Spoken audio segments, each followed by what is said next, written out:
Hi guys, welcome back to my channel Kriga and also welcome back to Kriga vlogs. So ఈ రోజు వీడియోలో ఏంటంటే నేను ఈ ఐ లుక్ ని ఎలా చేయాలో చూపిస్తాను. దట్ అంటే అప్పర్ లిడ్ మీద కాజల్ చాలా వరకు పెట్టుకోవచ్చు చాలా మంది, బట్ అది బాగుంటుంది గైస్. ఒకవేళ మీకు కనుక యూనో ఐస్ కింద డార్క్ సర్కిల్స్ ఇలాంటివి ఉంటే మీరు పైన పెట్టుకుంటే ఏంటంటే మీ ఐస్ కూడా ఏంటంటే కొంచెం పెద్దగా ఉంటాయి. నార్మల్గా నాకు కంటి మీద పెట్టుకోకపోతే ఐస్ చాలా చిన్నగా ఉంటాయి కదా, బట్ పెట్టుకుంటే ఏంటంటే ఐస్ పెద్దగా కనపడతాయి. అండ్ ఒకవేళ మీకు కనుక యూనో ఫేక్ ల్యాషెస్ వాడే అలవాటు లేకపోతే మీరు ఇలాంటి బోల్డ్ యూనో ఐలైనర్ పెట్టుకుంటే ఏంటంటే మీకు ల్యాషెస్ ఉన్నట్టు కూడా ఒక లుక్ లాగా అంటే ఒక ఇల్యూజన్ లాగా క్రియేట్ అవుతుంది. అండ్ ఇది నిజంగా ఐ మీన్ చాలా మందికి ఏంటంటే కాటిక పెట్టుకుంటే కింద స్మజ్ అయిపోతూ ఉంటుంది, బట్ పైన ఏంటంటే అంత ఎక్కువ స్మజ్ అవ్వదు. అండ్ ఒక్కొక్కసారి ఏంటంటే మనం కాజల్ కింద పెట్టుకుంటే మన ఏజ్ కంటే మనం ఎక్కువ పెద్దగా కనపడుతూ ఉంటాం, చాలా వరకు అవుతూ ఉంటుంది లైక్ నార్మల్గా మీరు కింద కాటిక పెట్టుకుంటే. బట్ ఇలా పైన పెట్టుకుంటే ఏంటంటే మీ ఏజ్ కూడా ఏమంత ఎక్కువ ఉన్నట్టు అనిపించదు. సో ఇన్ని అడ్వాంటేజెస్ ఉన్నాయి. అండ్ మీరు కావాలనుకుంటే దీన్ని ఎక్స్టెండ్ చేసి యూనో వింగ్ లైనర్లా పెట్టుకోవచ్చు, అదంతా మీ ఇష్టం. చాలా మంది ఏంటంటే ఐలైనర్ వాడతారు, ఈవెన్ నేను కూడా ఐలైనర్ వాడేదాన్ని. బట్ ఏంటంటే నేను పెట్టిన వెంటనే ఇలా అనేసరికి ఈ లైనర్ వెళ్ళి ఇక్కడ అంటుకుని అక్కడ కూడా ఒక లైన్లో ఫార్మ్ అయ్యేది. నేను ఎన్నిసార్లు ట్రై చేసినా అది పోలేదు నాకు అలవాటు. అంటే పెట్టిన వెంటనే అది కొంచెం సేపు పడుతుంది కదా ఆడడానికి ఐలైనర్ అయితే, లిక్విడ్ ఐలైనర్ అయితే. సో ఇలా అనేసరికి ఏంటంటే పైన మొత్తం అంటుకునేది, నాకు తెలిసేది కాదు. లైక్ నేను బయటకు వెళ్ళిన తర్వాత జనాలు చెప్తూ ఉండేవాళ్ళు దట్ పైన కూడా మీకు లైనర్ అంటుకుంది అని. సో అప్పటి నుండి నేను ఐలైనర్ని వాడడం మానేసాను, ఎందుకంటే కొన్ని ఇన్స్టాంట్గా ట్రై అయినా కొన్ని అవ్వవు కదా. సో ఇంకా నేను కాజల్ని అప్లై చేయడం స్టార్ట్ చేశాను. నిజంగా కాజల్ చాలా better guys when compared with eyeliner. అంటే ఐలైనర్ అలవాటు అయిన వాళ్ళకి అది బాగుంటుంది అనుకోండి, బట్ నాకేంటంటే కాజలే బెటర్ అనిపిస్తుంది, ఎందుకంటే అది ఒక పెన్సిల్ లాగా మీరు ఇష్టం వచ్చినట్టు డ్రా చేయొచ్చు కదా. బట్ లైనర్ అనుకోండి యూనో అది నాకు అసలు సరిగా రాదు నాకు అది. So yeah guys, without any further ado, let's get into the video.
Okay guys, so ఈ రోజు మనం డిఐవై ఆఫ్ ద డే ఏంటంటే శనగపిండితోటి ఫేస్ ప్యాక్ అనమాట. సో దీనికి ఏమేమి కావాలంటే, ఇది నేను చేయలేను, వై బికాస్ దీనిలో ఎగ్ కావాలి అండ్ మా ఇంట్లో egg not allowed.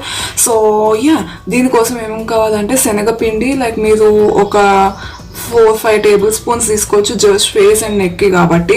And then మీరు ఒక ఎగ్ తీసుకోవాలి, అండ్ ఒక ఎగ్ నుండి వచ్చే ఎగ్ వైట్ని యూనో ఎల్లో కాకుండా జస్ట్ వైట్ ఉంటుంది కదా, సో అది వాడాలి. And then 1/2 teaspoon honey.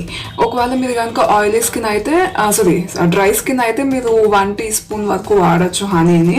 So మీ ఫేస్కి మాయిశ్చరైజర్ అలాగా కూడా ఉంటుంది. బట్ ఏంటంటే ఇది డ్రై స్కిన్ వల్ల అంత యూజ్ చేయకపోవడమే బెటర్ ఈ ఫేస్ ప్యాక్ని. సో ఈ ఫస్ట్ ఏం చేయాలంటే మీరు ఎగ్ని బాగా బీట్ చేయాలి. అంటే వైట్ ఉంటుంది కదా, అసలు చాలా బీట్ చేస్తే అది ఏదో అవుతుందంట, లైక్ ఏమంటారు కొంచెం లూజ్ అవుతుంది. సో దట్ వేరే ఇంగ్రీడియంట్స్ని మీరు మిక్స్ చేస్తే అది నీట్గా మిక్స్ అవుతుంది. సో నెక్స్ట్ ఏంటంటే తేనె వేయాలి. తేనె వేసి మళ్ళీ రెండింటిని బాగా బీట్ చేయండి. తర్వాత ఏంటంటే శనగపిండిని వేసి కొంచెం కొంచెం వేస్తూ మిక్స్ చేయండి. సో దట్ మీకు ఒక మంచి జారే కన్సిస్టెన్సీ లాగా ఫార్మ్ అవుతుంది. సో దాన్ని ఏంటంటే మీరు ఫేస్ మీద ఫేస్ ప్యాక్లో వేసుకోండి. అండ్ ఈవెన్ నెక్ మీద కూడా వేసుకోండి పర్వాలేదు. వేసుకున్న తర్వాత ఏంటంటే మీకు ఆటోమేటిక్గా మీకు అది ఆదేసరికి ఏంటంటే మీ స్కిన్ అనేది టైట్ అయిపోతుంది, ఎందుకంటే ఎగ్ వైట్ ఉంది యాజ్ వెల్ యాజ్ బేసన్ కూడా నార్మల్గా మీరు శనగపిండి ఫేస్ ప్యాక్ ఎప్పుడైతే వేసుకుంటారో టైట్ అవుతుంది కదా మీ స్కిన్. సో అది ఆరే కొద్దీ టైట్ అవుతుంది. సో కంప్లీట్గా ఆరనివ్వండి దాన్ని, తర్వాత దాన్ని కడగండి. అంతేగాని మీరు అది ఆరకుండానే కడిగేస్తే ఇంకా వేస్ట్ అది ఎట్లా వేసినా. సో ఈ ఫేస్ ప్యాక్ ఏంటంటే మీరు వీక్లీ ట్వైస్ వేసుకుంటే చాలు. అండ్ దీనివల్ల అడ్వాంటేజెస్ ఏంటంటే మీ స్కిన్ మీద ఒకవేళ ముడతలు అవి ఎక్కువైపోతూ ఉంటాయి, అండ్ కొంతమందికి స్మైల్ లైన్స్ ఇక్కడ అండ్ ఇక కళ్ళ దగ్గర లైన్స్ ఇవన్నీ వస్తూ ఉంటాయి. సో అవన్నీ పోవాలి అని అనుకుంటే, అండ్ మెడ మీద కూడా సాగిపోయి ఉంటుంది కదా కొంతమందికి, లైన్స్ అనేవి చాలా ఎక్కువ ఉంటాయి. సో అవన్నీ పోవాలనుకుంటే మీరు ఈ ఫేస్ ప్యాక్ని వాడచ్చు. సో వీక్లీ ట్వైస్ చాలు గైస్, అదే ఎక్కువ. ఇంకా ఎక్కువ వాడితే మళ్ళీ ఏమైనా సైడ్ ఎఫెక్ట్స్ ఏమైనా వస్తాయేమో, వద్దు, వాడద్దు ఎక్కువ. ఏదైనా కానీ కరెక్ట్ అమౌంట్లోనే వాడండి అండ్ కరెక్ట్ టైంకే వాడండి. అంతేగాని ఎక్కువ వాడితే ఎక్కువ మనకి ఫేస్ మీద కనబడతాయి కదా రిజల్ట్స్ అని చెప్పి మీరు ఎక్కువ వాడితే అనవసరంగా మీ ఫేస్ మీద ఏమైనా వేరే సైడ్ ఎఫెక్ట్స్ రావచ్చు, ఈవెన్ న్యాచురల్ ఇంగ్రీడియంట్స్ అయినా కానీ. సో ఇదే గైస్ ఈరోజు DIY of the day. So that's all for today's video guys. Thank you so much for watching my video. See you tomorrow. Till then, take care. Bye.